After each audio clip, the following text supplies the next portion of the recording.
2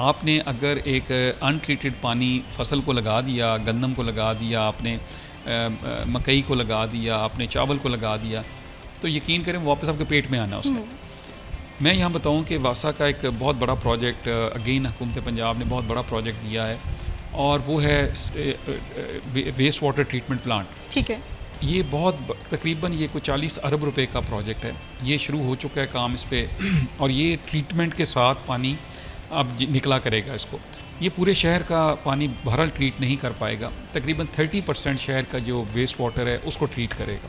اور یہ میں خوشی سے بتا رہا ہوں کہ پورے پنجاب میں یہ پہلا پروجیکٹ ہوگا انشاءاللہ جو کمپلیٹ ہوگا, اور یہ کام ہوگا. واپس آتے ہیں شہر کے اندر جو واسا کے ایشوز ہیں.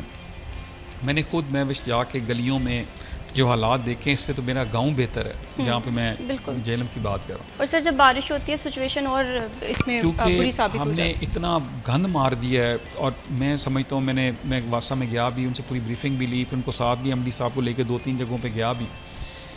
مسئلہ یہ ہے کہ ان کو میں نے اب یہ کوشش کی ہے, ڈائریکشن دی ہے DC صاحب کو بھی اور MD واسا کو بھی, کہ مجھے یہ ساری گلیوں میں سیویج نیا چاہیے.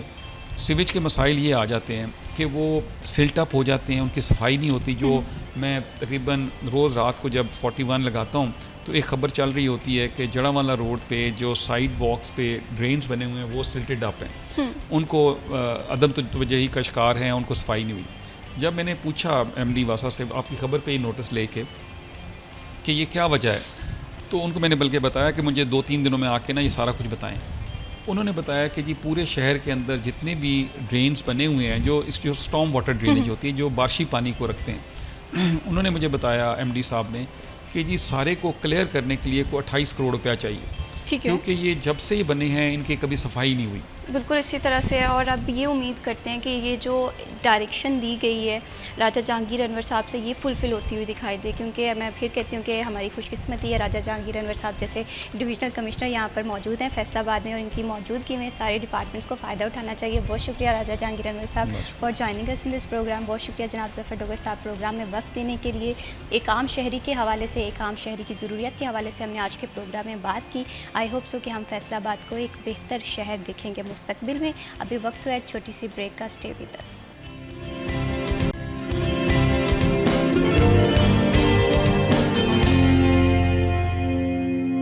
ویلکم بیک جی. آپ دیکھ رہے ہیں City at 10 اور بڑھاتے ہیں پروگرام کو آگے, اور اب بات کرتے ہیں سالگرہ کے دن کے حوالے سے. آپ کی سالگرہ میں ہم بھی شامل ہو سکتے ہیں اور آپ کی سالگرہ کو ہم شامل کر سکتے ہیں City at 10 میں. آپ اس کے لیے کیا کریں گے, اس کے لیے آپ نے برتھ ڈے کے حوالے سے اپنی پکچرس یا ویڈیوز ہمیں واٹس ایپ کرنی ہے. ہم آپ کی سالگرہ کو شامل کریں گے City at 10 میں. آج چنیوٹ سے City 41 کے نمائندہ کمیل حیدر جو ہیں وہ اپنی سالگرہ منا رہے ہیں. کمیل حیدر کو City 41 کی پوری ٹیم کی جانب سے برتھ ڈے کی ڈھیروں مبارکباد. آپ زندگی میں بے شمار کامیابیاں اور کامرانیاں سمیٹنے کے بعد بڑھاتے ہیں پروگرام کو آگے, اور اب پروگرام میں ہم ملواتے ہیں آپ کو ایک ایسی شخصیت سے جنہوں نے اپنی زندگی کا موٹیو اور ویژن صرف اور صرف انسانیت کی خدمت رکھا.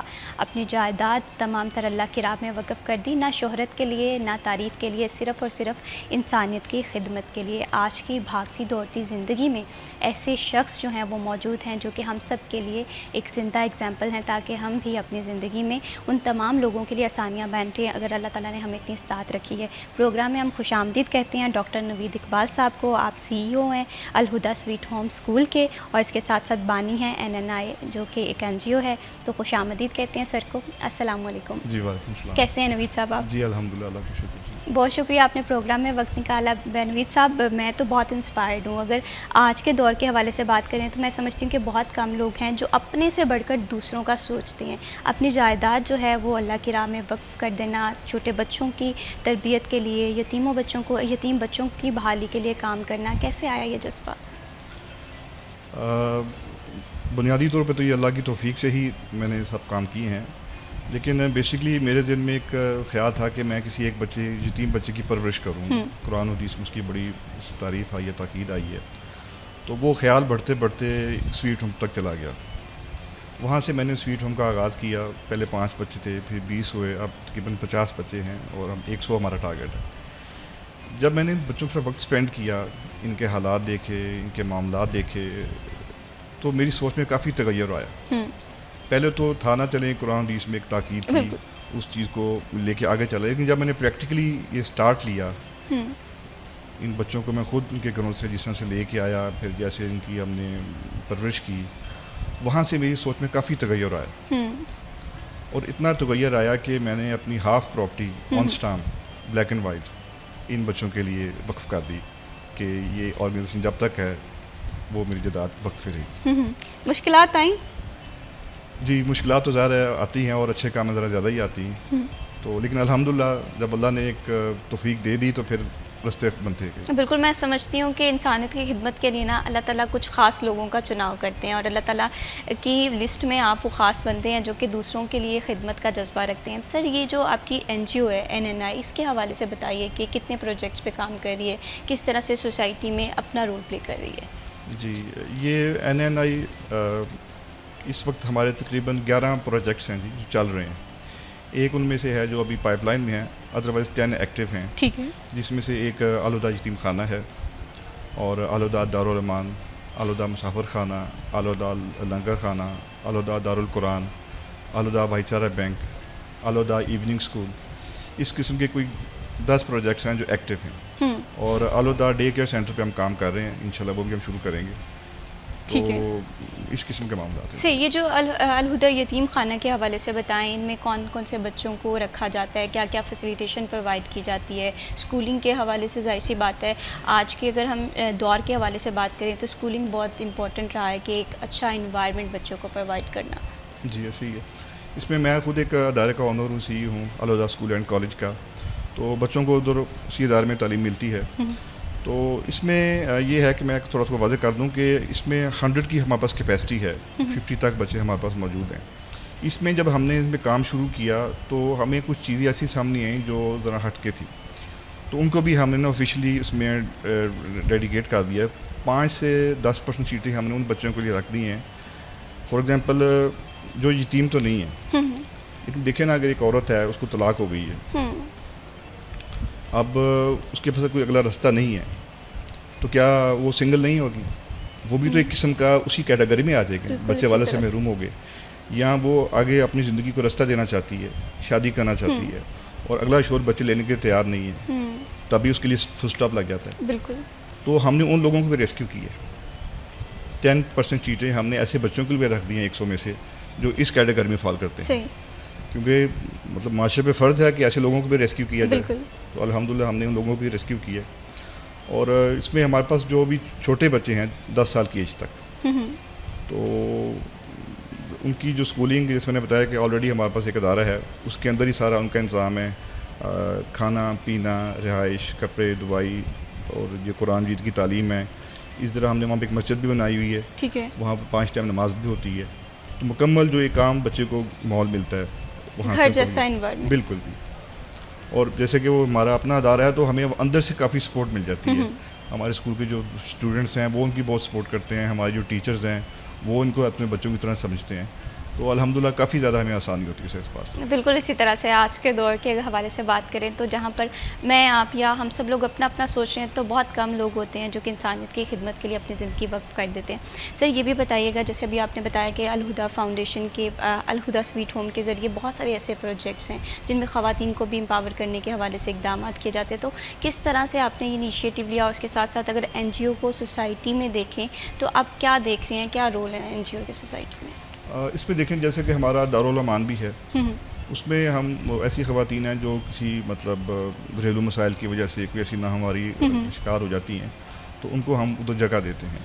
اس میں ان کو ہم نہ صرف جگہ دیتے ہیں بلکہ ان کی جاب کا انتظام بھی کرتے ہیں، ٹھیک ہے، کیونکہ بیسکلی ہم ان کو وہاں پہ شیلٹر دیتے ہیں اور 3 ٹائم کا کھانا دیتے ہیں، لیکن باقی نیڈس کے حوالے سے ان کو ہم باقاعدہ طور پہ ایک آفر کرتے ہیں کہ یہ جاب آپ کر سکتے ہیں۔ تو اس میں جو ہمارے پاس توفیق ہے الحمدللہ رول پلے کر رہے ہیں جس حوالے سے۔ صحیح، بالکل صحیح بات ہے، اور یہ واقعی بہت بڑے اعزاز کی بات ہے۔ سر، یہ بھی بتائیے گا جیسے ہم آف دی ریکارڈ بریک پہ بات کر رہے تھے ڈیورنگ دی بریک کہ آپ نے یہ بھی کہا ہوا ہے کہ جو میری جو آخری آرام گاہ ہے وہ بھی ان بچوں کے ساتھ رہے گی، مطلب اتنی انسیت، اور کس طرح سے آپ نے یہ سوچا؟ اور آج کے دور کے حوالے سے میں بار بار کہتی ہوں یہ جذبہ، یہ پیشن کہاں سے آیا؟ دیکھیے یہ پریکٹیکل کرنے سے آیا۔ میں نے جب بچوں کے ساتھ انوالو ہوا، ان کے ساتھ وقت گزارا، ان کے معاملات کو دیکھا، تو یہ 2 چیزیں نیچرلی میرے اندر آئیں۔ ایک تو میں نے ہاف پراپرٹی ان کو ڈیڈیکیٹ کر دی، تو دوسرا پھر میں نے کہا کہ میری آخری آرام گاہ بھی ان کے پاس ہونی چاہیے. میں چاہتا ہوں کہ مرنے کے بعد بھی میں ان کے ساتھ ہی رہوں. تو یہ ایک ایسوسیشن تھی جس نے مجھے اس پہ ابھارا کہ میں جو اپنی آخری آرام گاہ ہے اس کا جو انتخاب اگر میری چوائس میں ہے تو یہ ہے کہ اسی ادارے کے اندر ہو. وہ میں نے تمام جو متعلقہ لوگ ان کو گائیڈ کیا ہوا ہے کہ آپ نے اس وقت مجھے یہاں پہ کرنا ہے. مولانا طارق جمیل صاحب آئے تھے افتتاح کے حوالے سے. ٹھیک ہے. تو انہوں نے ایک بڑی اچھی بات کی. وہ فرما رہے تھے کہ جی وہ بھی اپنے ہوم ٹاؤن تلمبہ میں ایک سویٹ ہوم بنا رہے ہیں. ٹھیک ہے. تو ابھی میں دیکھا 2 ماہ پہلے ٹی وی پہ کہ انہوں نے وہاں ایک سویٹ ہوم بنایا ہے اور اس میں انہوں نے گھر بنا دیے کہ یتیم بچوں کو انہوں نے باقاعدہ گھر دے دیے ود مدر. ٹھیک ہے. ان کی سوچ یہ تھی کہ ایک تو یہ یتیم ہیں تو اگر میں ماں سے بچہ بھی چھین کے لے آؤں گا تو وہ تو ڈبل یتیم ہو جائے گا. تو انہوں نے ماں کو بھی اکوموڈیشن وہاں دی, بچوں کو بھی اکوموڈیشن دی اور باقاعدہ اکوموڈیشن دے دی. تو ان کا یہ اسٹیپ ہمارے لیے بڑا انسپائرنگ تھا. اس کے بعد ہم نے بھی اپنے جو سویٹ ہوم ہے یتیم خانہ میں یہ آپشن رکھ دی کہ جو ماں بچے کے ساتھ رہنا چاہتی ہے وہ ہمارے دارالمان میں رہ سکتی ہے. ٹھیک ہے. تو الحمدللہ کی سوچ بڑی زبردست تھی اور بڑی یونیک تھی. جی صحیح. اور سر وہ جو بچے آتے ہیں الہدا سویٹ ہوم میں, ظاہر سی بات ہے وہ ایسے ان میں سے بہت سارے ایسے لوگ بھی ہوتے ہیں جو سوسائٹی نے دھتکارے ہوتے ہیں, بہت ساری پرابلمس کا شکار ہوتے ہیں, گھر چھوٹ جاتا ہے. تو ان بچوں کو ٹیکل کرنا تھوڑا سا مشکل ہوتا ہے. ان کی بحالی کے لیے کس طرح سے چیزیں لے کر چلتے ہیں؟ بالکل درست فرمایا آپ نے کہ 95% بچے ایسے ہی ہیں جو بہت زیادہ آپ سمجھتے ہیں کہ مسائل کا شکار تھے جن کو ہم نے جب ریسکیو کیا. اور ان کی بحالی کے حوالے سے جو اقدامات ہم کر رہے ہیں وہ تو ہم کر رہے ہیں. مطلب شاید کوئی دن ایسا نہیں گزرتا جب میں ان کے پاس جاتا ہوں تو مطلب میرے دل میں ایک عجیب سی کیفیت پیدا ہو جاتی ہے کہ ایک بچے ہیں, یتیم ہیں, غریب ہیں, اپنے گھروں سے دور ہیں, ایک انسان ہے نا جی. تو فیلنگ سے ڈیلی میرے اندر ایک ایسی کیفیت پیدا ہوتی ہے کہ میں ابھی یہاں بیان نہیں کر سکتا. تو بارکیف ہم ان کی جو گرومنگ کے لیے پوری کوشش کر رہے ہیں. میں, میرا سٹاف, جتنے لوگ ہیں, جس قسم کی جو ایک بہتر ماحول ہم پرووائڈ کر سکتے ہیں وہ ہم کر رہے ہیں اور اس میں مزید بہتری لانے کی ہم کوشش بھی کر رہے ہیں. بالکل گھر جیسا انوائرمنٹ بہت زیادہ ضروری ہے. اگر ہم بات کریں ہماری سوسائٹی میں تو ہماری سوسائٹی بہت سارے اچھے لوگ بھی اس میں موجود ہیں, بہت سارے ایسے لوگ بھی موجود ہیں جو کہ دوسروں کے لیے مشکلات کا سبب بن رہے ہوتے ہیں. تو دوسری جانب جو پازیٹیوٹی ہے ہمیں اس سے انسپائر ہونا ہے. اگر میں آپ کہیں پر بھی کوئی شہری جو ہے اپنی سوسائٹی میں پازیٹیو رول پلے کر سکتا ہے, دوسروں کی مدد کر سکتا ہے, تو مجھے لگتا ہے کہ یہ جذبہ ہم لوگوں کو بھی اڈاپٹ کرنا چاہیے. نوید صاحب آپ سے میں یہ جاننا چاہتی ہوں, ایک عام شہری, اگر میں جیسے پہلے بات کر رہی تھی کہ ہم میں سے جذبہ بہت سارے لوگ رکھتے ہیں لیکن پریکٹیکلی امپلیمنٹ کرنے کے لیے جو جذبہ ہوتا ہے, جو ہمت ہوتی ہے, وہ بہت کم لوگوں میں ہوتی ہے. آپ اس کے زندہ اگزامپل ہیں. کس طرح سے باقی لوگ بھی اس چیز سے استفادہ حاصل کر سکتے ہیں, باقی لوگ بھی انسانیت کی خدمت کر سکتے ہیں, کیسے یہ جذبہ اپنے اندر پیدا کر سکتے ہیں؟ دیکھیں, ایک تو الحمدللہ میری جو ایجوکیشن ہے میں نے پوسٹ ڈاک کیا ہوا ہے اسلامک اسٹڈیز میں. میرا جو لٹریچر ہے, جو بیسکس ہے, وہ ایسی چیزوں سے کافی مطلب عبارت ہے کہ میں سمجھتا ہوں کہ اس کے کیا رزلٹس ہیں, کیا اس میں بہتری ہے. دوسرا, میرے والد صاحب بھی ماشاءاللہ بڑے پازیٹیو انسان تھے اور انہوں نے بھی لوگوں کے لیے بہت زیادہ جتنا ہو سکا انہوں نے کام کیا. تو تھوڑا سا نیچرلی بھی ان کی طرف سے بھی یہ چیز آئی. اور مین بات جیسے میں نے پہلے آپ سے کہا کہ یہ اللہ کی توفیق سے ہی ہوتا ہے, اس کے بغیر یہ نہیں ہو سکتا. فورتھلی, بچوں کے ساتھ جب میں نے پریکٹیکلی وقت گزارا, ان سب چیزوں نے مل کر میرے اندر وہ ہمت پیدا کی اور جس طرح سے آپ کہہ رہی ہیں کہ اس طرح سے معاملات ہوئے. بالکل. اور ہم سب لوگوں کے سامنے نوید صاحب ایک رول ماڈل ہیں, تو بہت زیادہ میں تو انسپائرڈ ہوں. اللہ تعالیٰ ہم سب لوگوں کو توفیق دے کہ ہم لوگ بھی دوسروں کی زندگی میں آسانیاں پیدا کر سکیں. سر یہ بھی بتائیے گا, اگر ہم NNI کے رول کے حوالے سے بات کریں, یتیم خانہ کا پروجیکٹ ہے, پھر آپ نے بتایا کہ بینکنگ کے حوالے سے بھی آپ لوگ انیشیٹو لے رہے ہیں, اس پروجیکٹ کا کیا کنیکشن ہے, کس طرح سے آپ اس کا رول دیکھ رہے ہیں سوسائٹی میں؟ ویسے میں نے بتایا تھا کہ جیسے ہمارے 10 پروجیکٹس ہیں. الہدا بھائی چارہ بینک ہے. اب اس میں یہ چیز ہے کہ جیسے کہ ہمارا ایک انسٹیٹیوشن ہے, اس میں ہم نے یہ بینک قائم کیا ہوا ہے. ٹھیک ہے. اس میں تمام جو بچے ہیں وہ اس میں اکارڈنگلی جو وہ چاہیں وداؤٹ اینی پریشر ڈونیٹ کرتے ہیں, چاہے فزیکل ہو چاہے اینی تھنگ ایلس ہو. پھر یہ جو کلیکشن ہوتی ہے اس بینک میں وہ آگے ان بچوں پہ ڈسٹریبیوٹ ہو جائے جو نیڈی ہوں, ٹھیک ہے, جن کو وہ چاہیے ہو. اور اکارڈنگلی اگر کوئی باہر کا آدمی ہے تو ہم باہر بھی اس طرح سے کر دیتے ہیں. یہ کہ بچوں کی کلیکشن بچوں پر ہی جو ضرورت مند ہو ان کو ہم دیتے ہیں جی, اور اکارڈنگلی جو باہر لوگ ہیں مستحق ان کو بھی اس طرح سے کر دیتے ہیں. بالکل اسی طرح سے مخیر حضرات جو کہ اتنی استعداد رکھتے ہیں کہ سوسائٹی میں کنٹریبیوٹ کر سکے تو انہیں کنٹریبیوٹ کرنا چاہیے. فردر بھی الہدا سویٹ ہوم کے حوالے سے گفتگو کریں گے پروگرام میں. وقت ہوا بریک کا. اسٹے ود اس.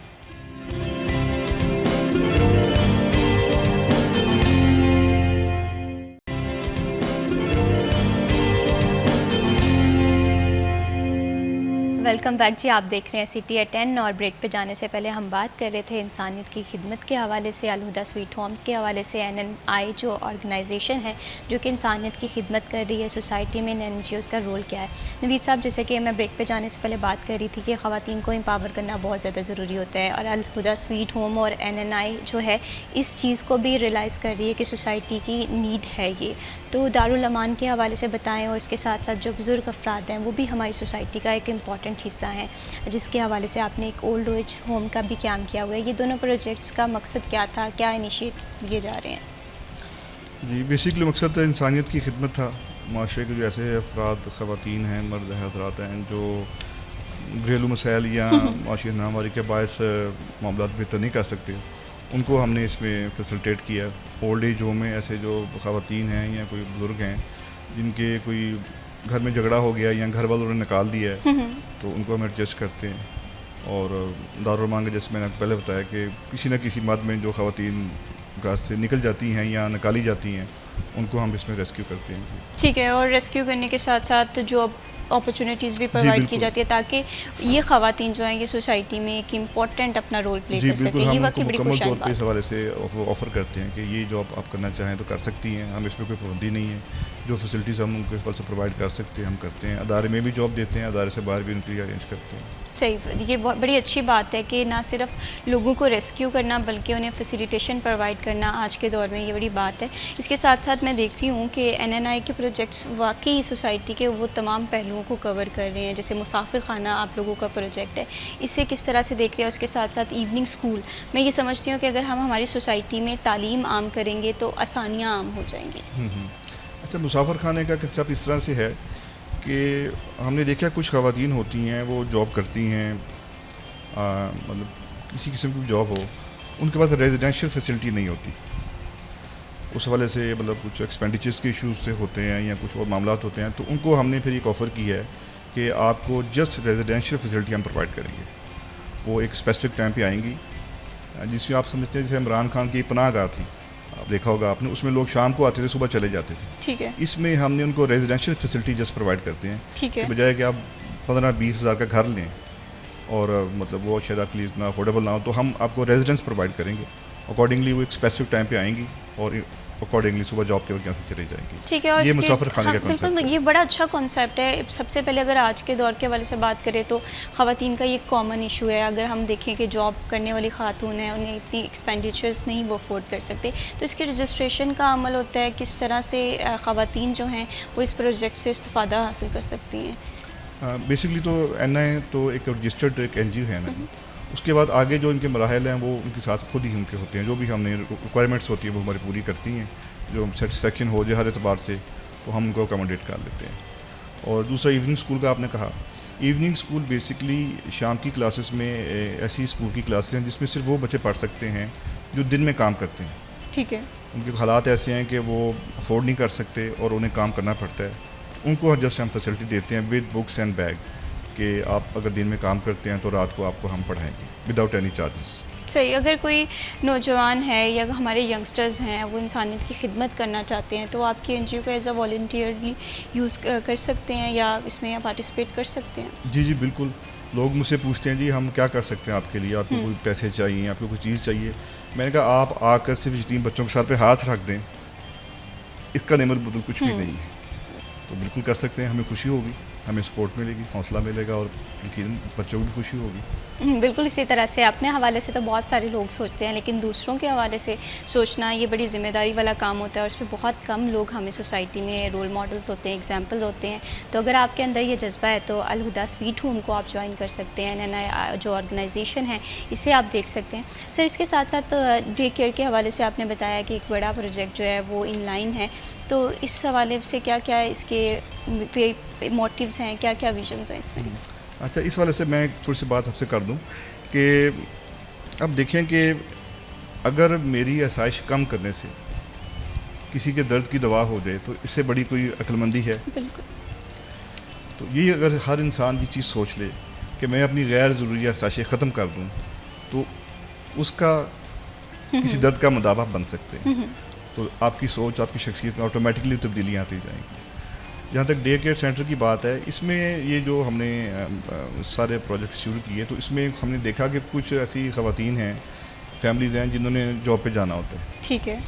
اب بچہ پیچھے چھوٹا ہے, وہ ان کے لیے مشکل بنی ہوئی, دونوں جاب پہ جاتے ہیں, کچھ ایسے معاملات ہیں. تو ان کے لیے سوچ رہے ہم ڈے کیئر سینٹر کا آغاز کریں تاکہ ہمارے پاس آلریڈی ایک سسٹم موجود ہے, ایک سارا ایک نظام موجود ہے. تو ان کے لیے اگر ہم کوئی فیسلٹی پرووائڈ کر دیں تو یہ ہے کہ ان کے لیے ذرا آسانی ہو جائے گی. تو یہ بھی انشاءاللہ ہم سٹارٹ کرنے جا رہے ہیں. صحیح, یہ واقعی ایک اچھا منصوبہ ہے اور اسے سوسائٹی میں امپلیمنٹ کروانا چاہیے. ایسے بہت یونیک سے آئیڈیاز ہیں جس پہ NNI جو ہے ورک کر رہی ہے. اس کے ساتھ ساتھ یہ بھی بتائیے گا کہ جب ہم انسانیت کی خدمت کر رہے ہوتے ہیں, جب ہم ایک نیک راستے پہ چل رہے ہوتے ہیں تو بہت ساری مشکلات کا بھی سامنا کرنا پڑتا ہے, بہت سارے چیلنجز بھی آتے ہیں. کبھی انسان تھوڑا ڈاؤٹ فل ہو جاتا ہے کہ میں اتنا بڑا ویژن لے کر تو چل رہا ہوں, کیا میں یہ سارا مقصد پورا کر پاؤں گا؟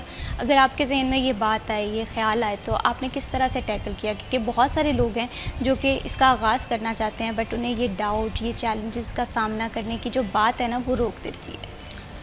اچھا, میری شخصیت ایسی ہے کہ میں ہر مسئلے کو پازیٹیو لیتا ہوں. ہر مسئلے جو بھی ہو میں اس کا پازیٹیو لیتا ہوں کہ کیسے اس سے نکلا جائے, کیسے اس کو مزید بہتر کیا جائے. میں نے جب یہ سٹارٹ لیا تھا نا, جس رات کو میں نے سوچا تھا تو میرا مائنڈ بڑا کلیئر تھا. اور میں آپ سے شیئر کرتا ہوں کیا کلیئر تھا, کہ مجھے یقین تھا کہ اللہ نے میری مدد کرنی. یہ میرا بیسک جو میری فاؤنڈیشن یہ تھی کہ اللہ نے میری مدد کرنی ہے. وہ دن ہے اور آج کا دن ہے. الحمدللہ میں بھی ہوں, وہ بھی ہیں, سارا نظام چل رہا ہے.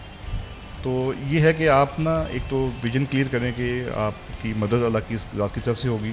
دوسرا جو مسائل ہیں ڈیفینیٹلی ہیں, اس میں تو کوئی شک نہیں ہے. تو ان مسائل کو دیکھ کے آپ پریشان نہ ہوں, کہ حل کی طرف جائیں. ٹھیک ہے. جتنا آپ نے ان کو دیکھ کے پریشان ہونا ہے اس کا آدھا آپ حل کی طرف چلے جائیں گے تو اس کے 20 حل ہیں اور بڑے آسان حل ہیں. تھوڑا سا کنسنٹریٹ کرنے کی ضرورت ہے. صحیح, مشکل کے ساتھ ساتھ ہی آسانی ہوتی ہے, لیکن ہم اکثر اوقات صرف مشکل کو دیکھ رہے ہوتے ہیں, اس آسانی کی طرف ہم اپنی آنکھیں بند. مجھے یاد آ رہا ہے شیخ سعدی نے فرمایا تھا کہ مجھے آج تک وہ آدمی نہیں ملا, نہ قیامت تک ملے گا.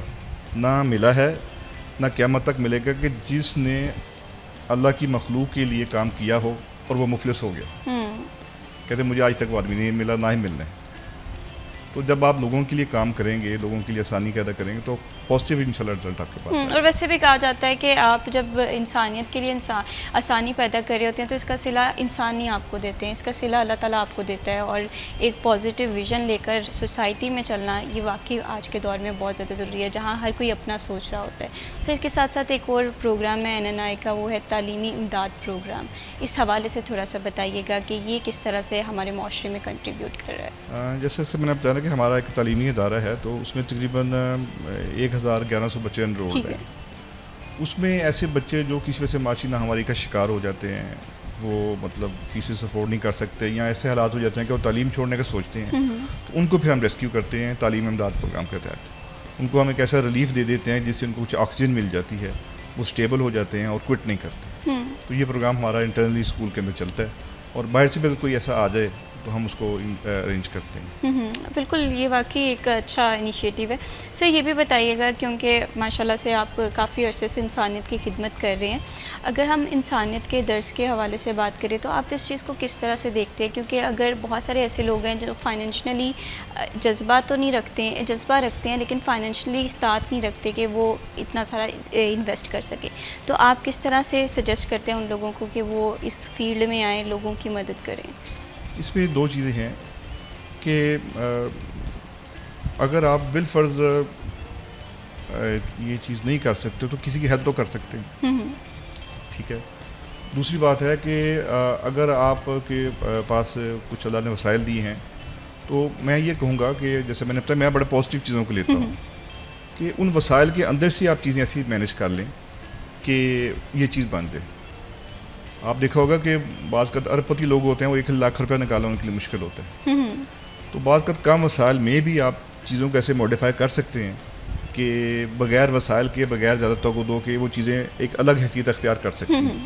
جیسے کہ ہمارے یہ سارے پروجیکٹس ہیں، ہم نے موجودہ وسائل کے اندر رہتے ہوئے چیزوں کو تھوڑا سا موڈیفائی کیا ہے اور ان کو ایک گلدستہ کی شکل دی ہے. جی بالکل صحیح. اسی طرح سے انسانیت کی خدمت جو ہے وہ بہت زیادہ ضروری ہے. اگر میں آپ استاد رکھتے ہیں یا جذبہ رکھتے ہیں تو ہمیں بھی نوید صاحب کے نقش قدم پہ چلنا چاہیے. بہت شکریہ doctor Naveed Iqbal sahab for joining in this program. اللہ تعالیٰ آپ کے لیے فردر آسانیاں پیدا کرے، آپ اسی طرح سے سوسائٹی میں مدد کریں لوگوں کے لیے. میں آپ کی اجازت سے کنکلوڈ کرنا چاہوں گا کہ مجھے ہر روز ایک فون آتا ہے کہ ہمیں بچہ چاہیے، ہمیں بچہ چاہیے.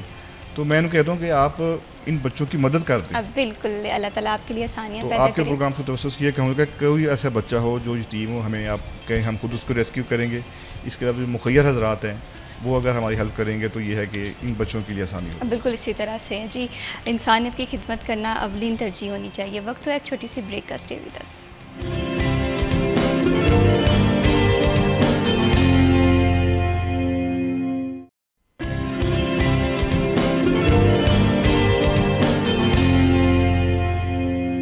ویلکم بیک جی. آپ دیکھ رہے ہیں سٹی ایٹ 10 اور اب بات کر لیتے ہیں گولڈ مارکیٹ میں. گولڈ کی آج کی پرائس کیا چل رہی ہے؟ آج کی اچھی خبر یہ ہے کہ گولڈ جو ہے وہ ہمیں سستا ہوتا ہوا دکھائی دے رہا ہے. اتنا سستا نہیں ہوا کہ ایک عام شہری خرید لے، لیکن قدرے ہم دیکھ رہے تھے کہ کہاں پر 4.5 لاکھ تک گولڈ کی قیمت پہنچ گئی تھی. اب تھوڑی سی کم ہوئی ہے. آج کے ریٹ کے حوالے سے بات کریں تو آج کا جو 1 تولہ ریٹ ہے وہ مارکیٹ میں کچھ اس طرح سے چل رہا ہے 4,39,700.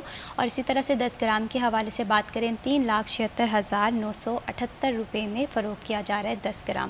کرنسی کے حوالے سے دیکھ لیتے ہیں تو کرنسی ہمیں تھوڑی سی سٹیبل دکھائی دیتی ہے گولڈ کے نسبتاً.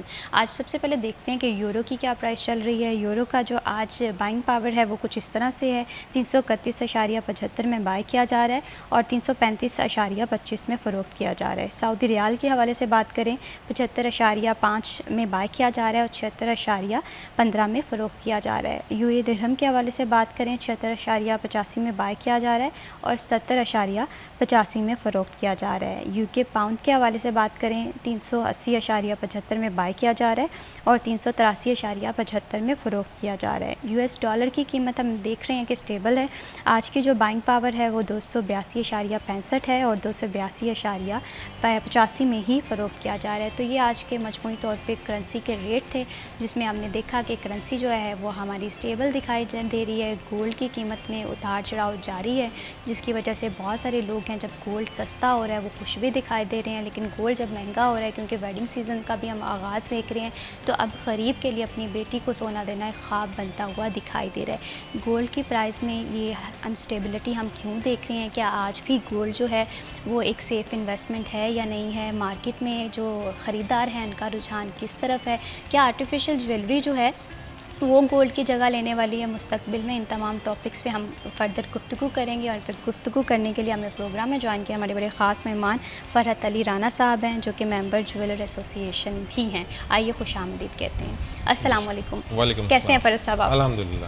بہت شکریہ پروگرام میں وقت دینے کے لیے. گولڈ کی قیمت کو لے کر بھائی میں تو بہت زیادہ پریشان دکھائی دے رہی ہوں.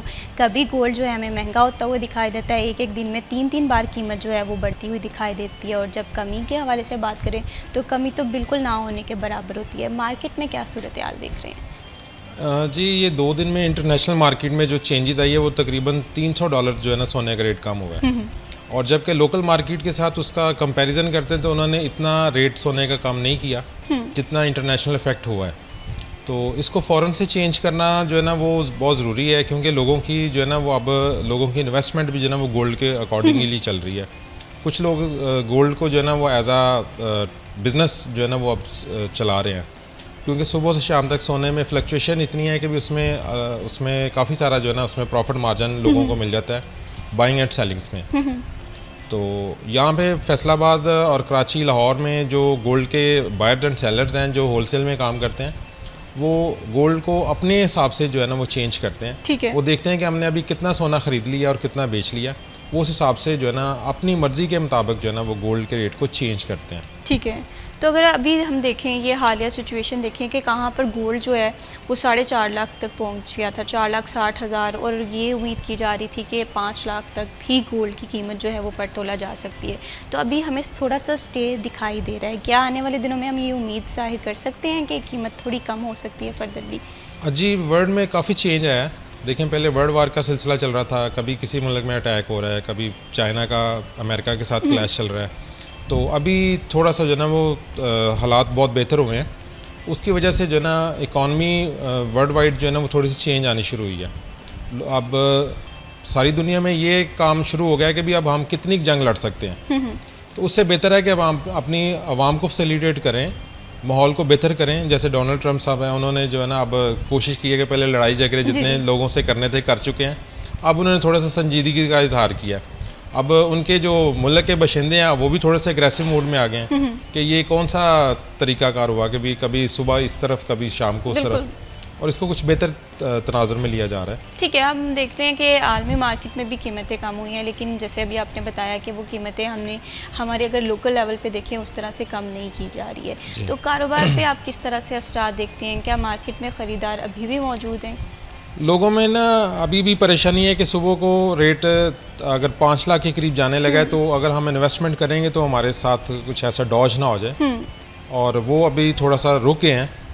تو باقی رہی دوسری بات, جو لوگوں نے شادیوں میں اپنی بچیوں کے لیے اپنے بیٹوں کے لیے کوئی جویلری زیورات بنانے ہیں, وہ بھی ابھی تھوڑے سے پریشان ہیں کہ بھی ہو سکتا ہے یہ 4 لاکھ تک آ جائے. تو کچھ لوگ ابھی انتظار میں ہیں.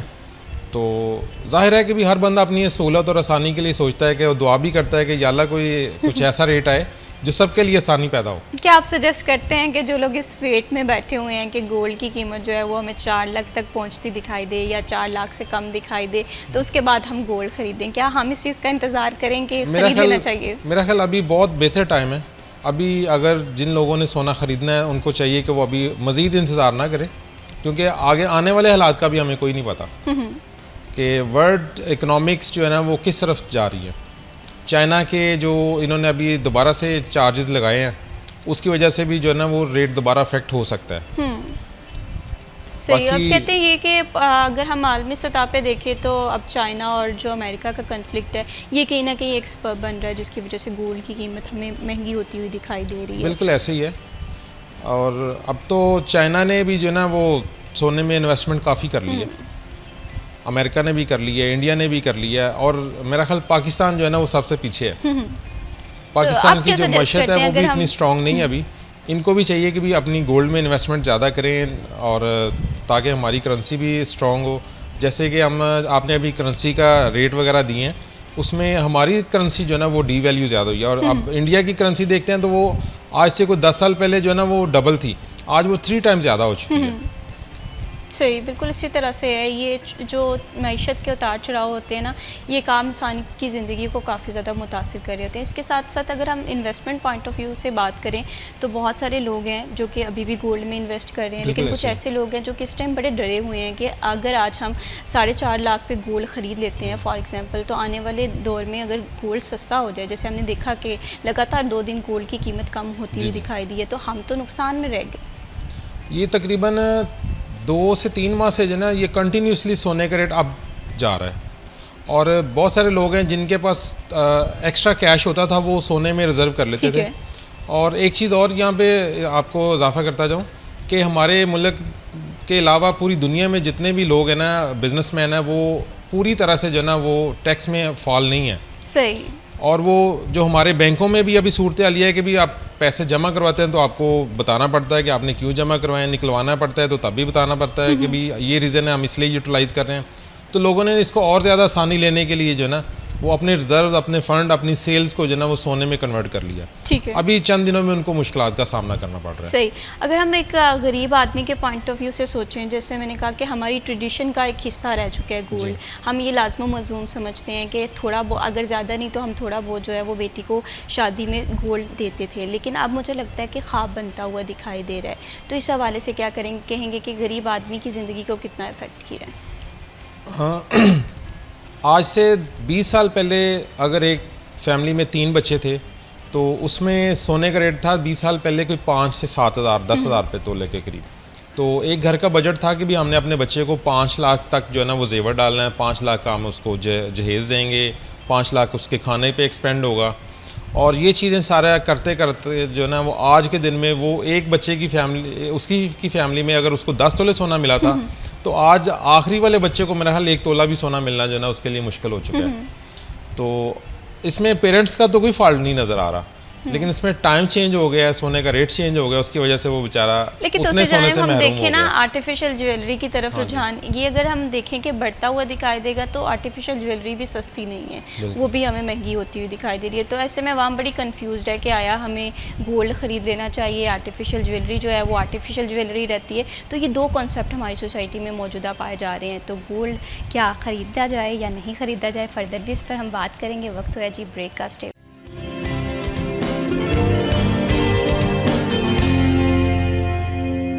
ویلکم بیک جی, آپ دیکھ رہے ہیں سٹی ایٹ 10 اور ہم بات کر رہے ہیں گولڈ کی انسٹیبل قیمت کے حوالے سے. کبھی ہم دیکھ رہے ہیں کہ سونا بہت زیادہ مہنگا ہوتا ہوا دکھائی دیتا ہے, اور جب قیمت کی گراوٹ کے حوالے سے بات کریں تو بہت کم ہم دیکھتے ہیں کہ قیمت جو ہے وہ گولڈ کی کم ہو رہی ہے. ایسے میں غریب آدمی ہے وہ بھی پریشان ہے, ظاہر سی بات ہے شادیوں کے سیزن کا بھی آغاز ہو رہا ہے. انویسٹمنٹ کرنے والے بھی یہ سوچ رہے ہیں کہ کیا this is the right time to invest in gold or not. ایسے ہی تمام کانسیپٹ ہیں یا تذبذب کا شکار ہے ہمارا ذہن.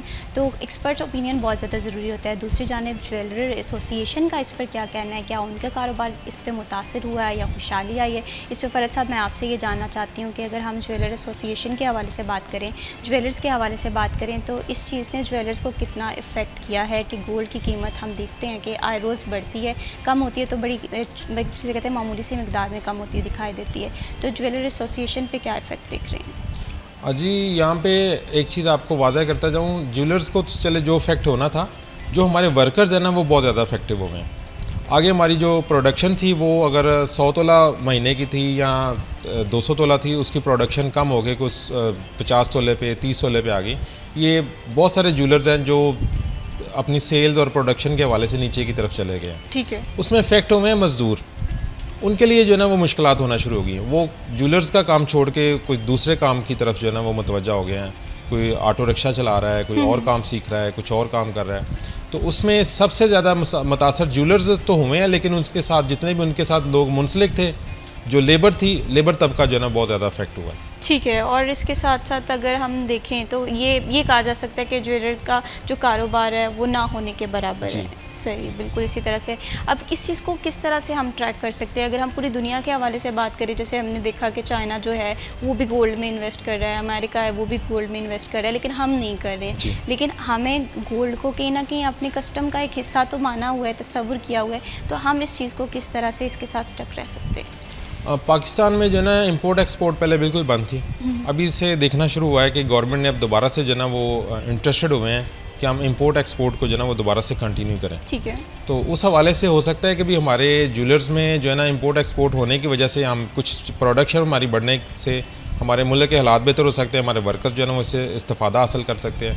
اس میں گورنمنٹ کی پالیسیز جو ہے نا وہ تھوڑی سی واضح ہونی چاہیے کہ وہ ہمیں اپنے ملک کے باشندوں کو کتنا فیسیلیٹیٹ کرتے ہیں. ٹھیک ہے. سونے کا ریٹ تو بڑھ گیا, لیکن ہم اس میں اپنے کچھ چیزیں ایسی بنانے شروع کر دی جن کا ویٹ جو ہے نا بہت کم میں ریڈی ہو جاتی ہے. مطلب کہ ہالو سٹائل میں چیزیں بننا شروع ہو گئی ہیں.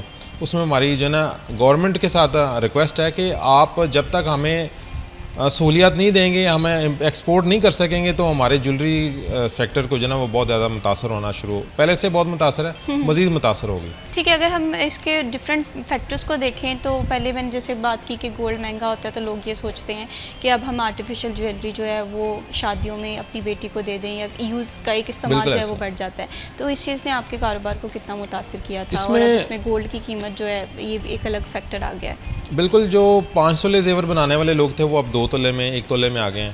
تو اب وہ روزمرہ کی چیزیں تو بنا لیتے ہیں کہ بھی شادی والے دن پہننے والی جو جیولری نا وہ زیادہ تر آرٹیفیشل چیزوں میں چلے گئی ہے. تو اس میں ہم اپنے کسٹمرز کو جو ہے نا وہ تھوڑا فیسیلیٹیٹ کرتے ہیں کہ اگر ان کو اپنی جیولری فرسٹ ڈے کے لیے یا سیکنڈ ڈے کے لیے کوئی جیولری سیٹ چاہیے ہو, وہ ہم اپنی طرف سے ان کو جو ہے نا وہ اکوموڈیٹ کر دیتے ہیں کہ آپ اس کو یوز کر کے ٹائم گزار کے تو آپ ہمیں واپس کر دیں گے. کچھ فیسیلیٹیشن جو ہے نا وہ ہم نے اپنی طرف سے کسٹمر کو دینا شروع کی ہے. تو اگر ایک بچی کی شادی ہے وہ 2 تولے سونا بنا سکتی, تو وہ 2 تولے میں اگر اپنا گلے کا ہار بنا لے گی تو عام دنوں میں کیا پہنے گی؟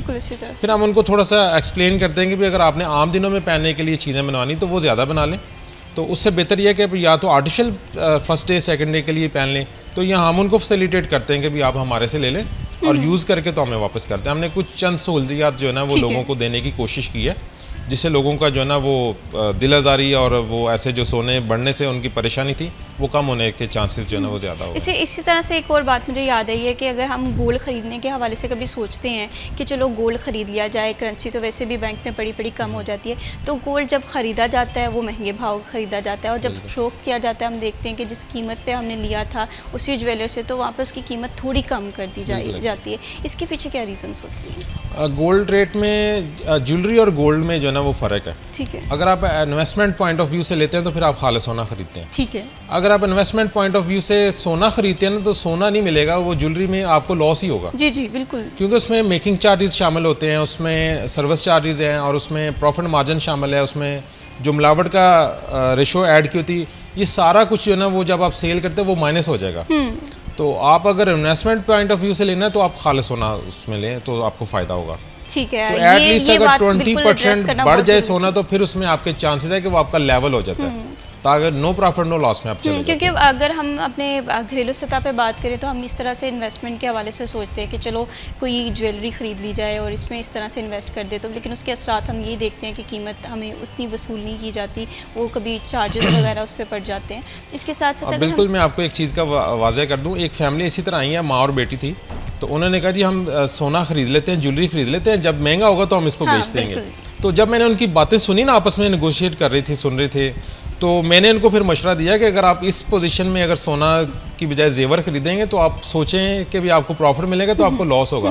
تو پھر میں نے ان کو زیور کی بجائے میں نے ان کو خالص سونے کی طرف ترجیح دی, اور ان کو میں نے خالص سونا دیا, اور چند ہی دنوں میں ان کو میرا خیال وہ 3 لاکھ کی بجائے ان کو 4 لاکھ کا, جو 1 لاکھ روپے کا ان کو پروفٹ ہوا. یہ کامن غلطیاں ہم لوگ کرتے ہیں, لیکن اس میں جیولرز کو بھی تھوڑا سا احساس ہونا چاہیے کہ اگر کوئی اس پوائنٹ آف ویو سے لینے کے لیے آیا ہے تو اس کو تھوڑا سا پراپر گائیڈ کریں, تاکہ اس کے آنے والے دنوں میں اگر اس کا فائدہ ہو سکے تو وہ ضرور ہمیں اس کا احساس کرنا. ٹھیک ہے. اور اس میں ایک اور بات جاننا چاہتی ہوں, جس طرح بھی آپ نے بڑی ایک کامن سا ایشو ہائی لائٹ کیا کہ ہم گولڈ میں اس طرح سے انویسٹ کرتے ہیں. اب گولڈ میں انویسٹمنٹ کرتے ہوئے کس طرح سے ہمیں پتہ چلے گا کہ دس از دی رائٹ ٹائم کہ ہمیں گولڈ میں انویسٹ کرنا چاہیے یا نہیں کرنا چاہیے؟ اگر حالیہ سچویشن کو دیکھ کے میں نے بتایا کہ بہت سارے لوگ کنفیوزڈ ہیں کہ ہمیں انویسٹ کرنا چاہیے یا نہیں کرنا چاہیے.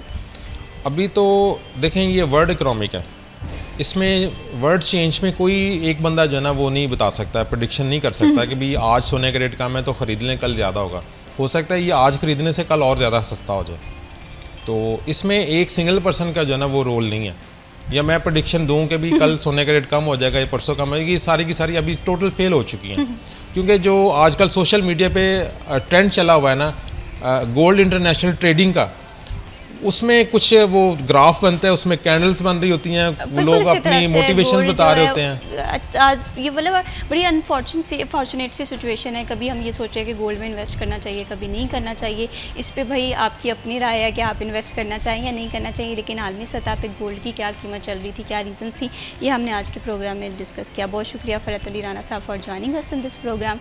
آج کے پروگرام ہمارا بڑا انفارمیٹیو رہا, شہر کے مسائل کے حوالے سے ہم نے بات کی, اس کے ساتھ ساتھ انسانیت کی خدمت اور گولڈ کے کرنسی ریٹ کے پیچھے کیا عوامل ہیں جو کہ ہماری زندگی کو متاثر کر رہے ہیں.